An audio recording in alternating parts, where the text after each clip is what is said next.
ഇന്ന് നമ്മൾ കാണിക്കുന്നത് പിൻവീൽ പിസ്സയാണ്. ഇതിന് മാവ് ആദ്യം കുഴച്ചെടുക്കണം. ഇളം ചൂടുള്ള പാലിലേക്ക് ഈസ്റ്റും പഞ്ചസാരയും ഇടാം.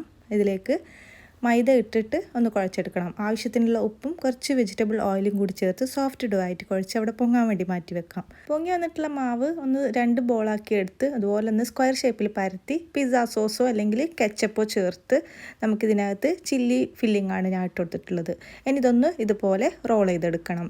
അതിനുശേഷം നമുക്കിതൊന്ന് കട്ട് ചെയ്തെടുക്കാം. കത്തി വെച്ച് വേണമെങ്കിൽ കട്ട് ചെയ്യാം. ഞാനിവിടെ ത്രെഡ് വെച്ചിട്ടാണ് കട്ട് ചെയ്യുന്നത്. പ്രീഹീറ്റ് ചെയ്തിട്ടുള്ള ഓവനിലേക്ക് 150 ഡിഗ്രി സെൽഷ്യസ് ഒരു 20 മിനിറ്റ് ഒന്ന് ബേക്ക് ചെയ്തെടുക്കണം. അപ്പോൾ ഇതുപോലെ നമ്മൾ കട്ട് ചെയ്ത് ജസ്റ്റ് ഒന്ന് പ്രസ് ചെയ്ത് കൊടുക്കണം. ഇനി നമുക്കിത് ബേക്കിംഗ് ട്രേയിലാക്കി കൊടുക്കാം. അതിനുശേഷം നമുക്ക് ബേക്ക് ചെയ്തെടുക്കാം. ഇതിൻ്റെ മേലെ നമുക്ക് എഗ് വാഷ് ചെയ്യാം. ഞാനിവിടെ പാലാണ് ചെയ്ത് കൊടുത്തിട്ടുള്ളത്. ഇനി ബേക്ക് ചെയ്തെടുക്കാം. നല്ല അടിപൊളിയായിട്ടുള്ള ഒരു സ്നാക്കാണ്. ട്രൈ ചെയ്ത് നോക്കി ഫീഡ്ബാക്ക് അറിയിക്കാം. ഇഷ്ടപ്പെട്ടാൽ ലൈക്ക് ചെയ്യുക, ഷെയർ ചെയ്യുക, സബ്സ്ക്രൈബ് കൂടി ചെയ്യുക.